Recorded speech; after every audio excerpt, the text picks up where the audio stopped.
नमस्कार दोस्तों, जैसा कि आपने आज देख लिया होगा भाजक की बात कर रहे हैं। सबसे पहले हम बात करते हैं कि भाजक होता क्या है। तो यहाँ पर इस समझाने के लिए मैं एक एग्जांपल लेता हूँ। जैसे मैंने आपके सामने एक संख्या ले ली। यहाँ पर जो संख्या है जैसे हमने ले ली 512। इस 512 में जैसे मैं किसका भाग दे रहा हूँ, 4 का। तो ध्यान से समझिएगा सबसे पहले कि यहाँ पर जब हम इसका भाग देते हैं तो ये जो संख्या होती है जिसका भाग जाता है इसे कहा जाता है भाजक। क्या कहा जाता है, भाजक। और यहाँ पर जिस संख्या में भाग देते हैं उस संख्या को कहा जाता है भाज्य।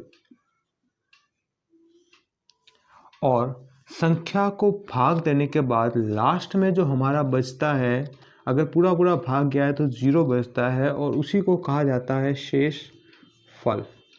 शेष फल, ये जो शेषफल है अगर भाग पूरा पूरा जाएगा तो 0 आएगा और अगर भाग पूरा पूरा नहीं जाता होगा तो यहाँ पर कोई भी संख्या आएगी। ठीक है।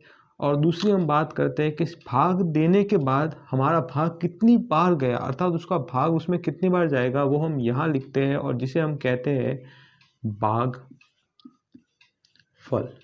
जिसे हम क्या कहते हैं, भाग फल।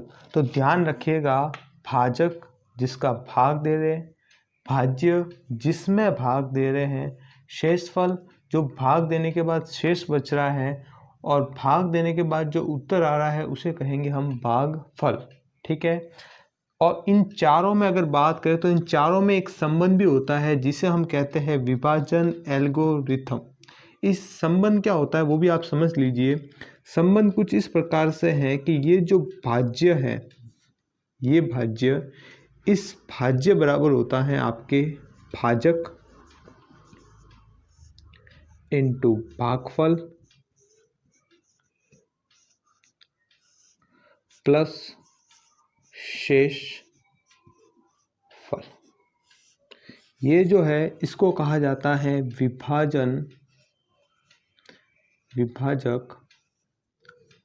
एल्गोरिथम। विभाजक एल्गोरिथम। और ये भी आपके लिए बहुत काम की चीज़ है। एग्जाम में देखा जाए तो इसके ऊपर भी क्वेश्चन जरूर पूछे जाते हैं। ये किसी भी सवाल में हम इसको वापस सत्यता की जांच कर सकते हैं कि हमने जो भाग दिया है वो पूरा का पूरा सही है या नहीं है। ठीक है। तो हम सबसे पहले अपने टॉपिक की बात करते हैं वापस, कि हमारा जो टॉपिक है वो है भाजक और डिवाइडेंड की स्पेशल ट्रिक। अर्थात हम किसी भी संख्या को देख के कैसे पता लगा पाएंगे कि उस संख्या में जो है वो भाग जाएगा या नहीं जाएगा। तो चलिए स्टार्ट करते हैं। तो चलिए दोस्तों स्टार्ट करते हैं। यहाँ पर जो हम सबसे पहली बात करेंगे कि 2 से भाज्य के लिए क्या ट्रिक है, कि हम किसी संख्या को देख के कैसे पता लगा पाएंगे कि उसमें 2 का भाग पूरा पूरा जाएगा या नहीं जाएगा। तो यहाँ पे ध्यान दीजिएगा, 2 के अगर भाग की बात करें तो 2 का भाग उन संख्याओं में जाएगा जिनका इकाई अंक, जो इकाई अंक है वो इकाई अंक क्या हो, 0, 2, 4, 6, 8 हो। अर्थात हम कह सकते हैं कि जिन संख्याओं का भी इकाई अंक 0, 2, 4, 6, 8 हो वो संख्याएं 2 से पूर्णतः भाज्य होगी। अगर आपको पता हो इकाई अंक किसे कहते हैं, तो किसी भी संख्या का जो प्रथम अंक होता है उस प्रथम अंक को कहा जाता है इकाई अंक। जैसे यहाँ पे मैं संख्या लिख देता हूँ 2, 4, 8, 3, 5, 6। अब हम देख के इस संख्या को कैसे पता लगाएंगे कि इस संख्या में 2 का पूरा पूरा भाग जाएगा नहीं जाएगा। अगर हम इसको भाग देने गए तो हमारा कम से कम 2 से 3 मिनट खराब होगी, तो एग्जाम में बहुत बड़ी प्रॉब्लम हो जाएगी।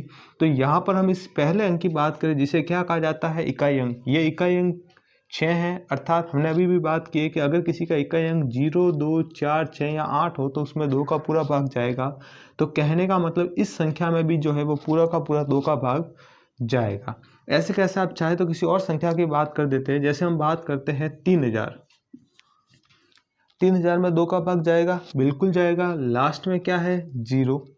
हम इस 3 को देख के ऐसे नहीं कहेंगे कि इसमें 2 का भाग नहीं जाएगा, बिल्कुल जाएगा 2 का भाग। और ऐसे कैसे आप चाहे तो और भी कुछ संख्या ले सकते हैं। जैसे मैं यहाँ पे लेता हूँ 5, 2, 3, 5, 6, 1, 8। यहाँ पर ये इतनी बड़ी संख्या है पर देखने की कोई घबराने की ज़रूरत नहीं है। हमें सिर्फ केवल इकाई अंक देखना है।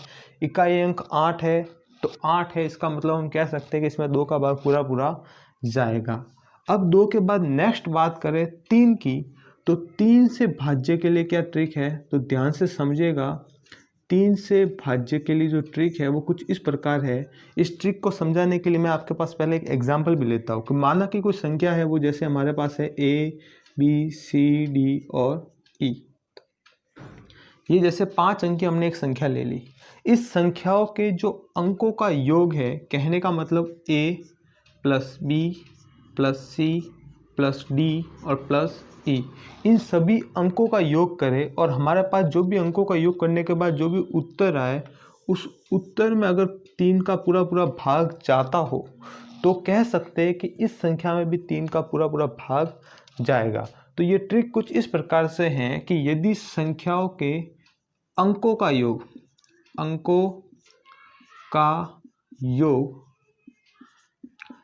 3 से भाज्य हो, 3 से भाज्य हो का मतलब 3 का उसमें भाग जाता हो। इसके लिए मैं एक एग्जांपल लेता हूँ। यहाँ पर हम एक संख्या लेते नहीं, जैसे हो गया हमारे पास 9512163।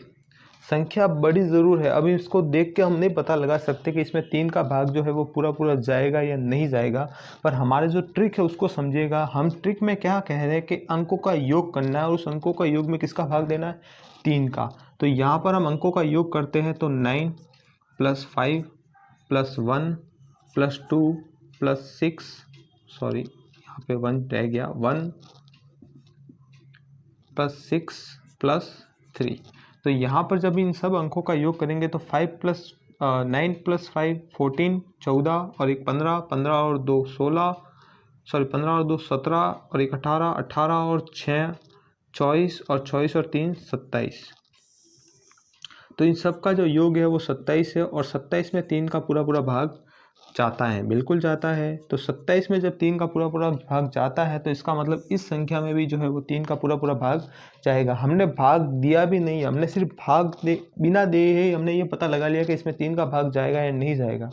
अगर एग्जाम में ऐसे प्रश्न आ गई, कोई बड़ी संख्या आ गई और हमें उसमें भाग देने की ज़रूरत पड़ी और वहाँ पे हम ये नहीं कर पाए, तो इसका मतलब हमारा टाइम तो जाएगा। साथ ही साथ एक बार जब गलती हो जाती है तो फिर क्या होता है, हमारे कहते हैं उस सवाल में थोड़ा करने का जो इंटरेस्ट है वो भी कम हो जाता है। तो ये इंटरेस्ट कम नहीं हो और भी हमें सवाल करने में मज़ा आए, उसके लिए यहाँ पे ये ट्रिक आपके बहुत ही काम की है। जैसे यहाँ पर एक और एग्जांपल लेते हैं, एग्जांपल ले ले जैसे 7 to 9। ये छोटे से अंक ले लिया, 7 to 9 में जाएगा, कैसे कहेंगे, हमें डायरेक्ट पता नहीं है। हम करेंगे अंकों का योग, 7 + 2 + 9 कितना होता है, 9 + 2 11, 11 + 7 18, 18 में 9 का जाता है, बिल्कुल सॉरी 18 में 3 का जाता है, बिल्कुल जाता है। इसका मतलब यहाँ पर जो है इस संख्या में भी 3 का जाएगा। अब हम बात करते हैं नेक्स्ट ट्रिक की, जिसमें हम बात करेंगे 4 से भाज्य के लिए, और ये भी आपके लिए बहुत ही महत्वपूर्ण है। इस ट्रिक को ध्यान से समझिएगा। 4 से भाज्य के लिए हम कैसे बात करें। 4 से भाज्य का अर्थ है कि 4 का भाग जाएगा तो किन संख्याओं में जाएगा, जिनके अंतिम 2 अंक, जिन संख्याओं के अंतिम 2 अंक 4 से भाज्य हो, 4 से भाज्य हो, या जिनके अंतिम अंक क्या हो, 0 0 हो। यहाँ पे मैंने आपके साथ में लिख दिया है, पर ध्यान से समझे। पहले हम इसकी बात करते हैं कि जिन संख्याओं के अंतिम 2 अंक क्या हो, 4 से भाज्य हो। कहने का मतलब यहाँ पे मैं एक संख्या लिख लेता हूँ 42764। देख के पता लगा पाएंगे कि ये 4 से भाज्य है या नहीं है। या फिर यहाँ पे मैं संख्या लिखता हूँ 512246 देख के पता लगा पाएंगे, बिल्कुल ही नहीं पता लगा पाएंगे। पर यहाँ पे ट्रिक काम आएगी कि अंतिम 2 अंक, यहाँ पर भी अंतिम 2 अंक, इसमें 4 का जाता है, बिल्कुल जाता है, इसमें 4 का जाता है, बिल्कुल जाता है, अर्थात पूरी संख्या में भी 4 का जाएगा। या फिर हम संख्या ले लेते हैं जैसे 30000, जाएगा या नहीं जाएगा, तो बिल्कुल जाएगा, क्योंकि इसके अंतिम 2 अंक क्या है, 0 0 है। अगर मैं बात करूँ, जैसे मैं ले लेता हूँ 30, तो जाएगा, अरे नहीं जाएगा। हमने बात की है अंतिम 2 अंक 0 होना चाहिए, यहाँ पे अंतिम 1 अंक 0 है, बाकी दोनों की बात करें 13, नहीं जाएगा। तो ये ध्यान रखिएगा, आपके लिए ये बहुत ट्रिक काम की हो जाएगी 4 के लिए विशेषकर, कि आप सिर्फ संख्या को देख के पता लगा पाएंगे कि इसमें 4 का भाग जाएगा या नहीं जाएगा। आप चाहे तो इनको चेक भी कर सकते हैं और इन संख्याओं में पूरा 4 का भाग अवश्य जाएगा। अब हम बात करते हैं नेक्स्ट ट्रिक 5 के लिए, कि संख्या में 5 से भाज्य के लिए क्या ट्रिक है। और इसके लिए आपको ट्रिक ज़्यादा समझने की ज़रूरत नहीं पड़ेगी, बहुत ही इजी ट्रिक है। ट्रिक ये कहती है कि जिसका अंतिम अंक या हम कह सकते हैं इकाई अंक, किसी भी संख्या का इकाई अंक यदि क्या हो 0 या 5, अगर किसी का भी अंतिम अंक 0 या 5 हो तो उस संख्या में 5 का पूरा भाग जाएगा। जैसे हम संख्या ले लेते हैं 520015, 5 जाएगा, 5000 जाएगा, 25315 जाएगा, 315 जाएगा। तो ध्यान रखिएगा, बहुत ही इजी ट्रिक, सिर्फ और सिर्फ इकाई अंक को देखना है। इकाई अंक 0 या 5 हो तो बिल्कुल 5 का जाएगा। अब तो चलिए नेक्स्ट बात करते हैं 6 से भाज्य के लिए, कि 6 से भाज्य के लिए क्या ट्रिक चलेगी। 6 से भाज्य तो आप जानते हैं कि 6 जो होता है वो असल में होता क्या है, 2 × 3। क्या होता है, 2 × 3। तो कहने का मतलब ये कि जिन संख्याओं में जो हमने 2 की ट्रिक बताई है, कहने का मतलब पीछे वाला अंक क्या हो 0, 2, 6, 8 हो, और जो 3 की कंडीशन है मतलब अंकों का योग क्या हो 3 से भाज्य हो, ये दोनों कंडीशन अगर साथ में उसमें लग रही हो तो वो संख्या पूरी की पूरी 6 से भी भाज्य होगी। ठीक है, तो यहाँ पर समझने के लिए यहाँ पर देखिए मैं एक प्रश्न बताता हूँ आपको इस तरीके से 61290। अब यहाँ पर सबसे पहले बात करें 2 की कंडीशन। 2 की कंडीशन का कहने का मतलब इकाई अंक क्या होना चाहिए, सम या फिर 0, 2, 4, 6, 8। तो यहाँ पर 0 है तो 2 का तो जाएगा। अब हम 3 की बात करते हैं तो 3 के लिए अंकों का योग 6 + 1 7, 7 + 2 9, 9 + 9 18 और 18 + 0 18। तो इसका मतलब 18 में जब 3 का जाएगा तो इसमें भी जाएगा। तो कहने का मतलब 2 और 3 दोनों की कंडीशन यहाँ पर लग रही है, तो ये पूरी भी संख्या क्या है 6 से भाज्य है।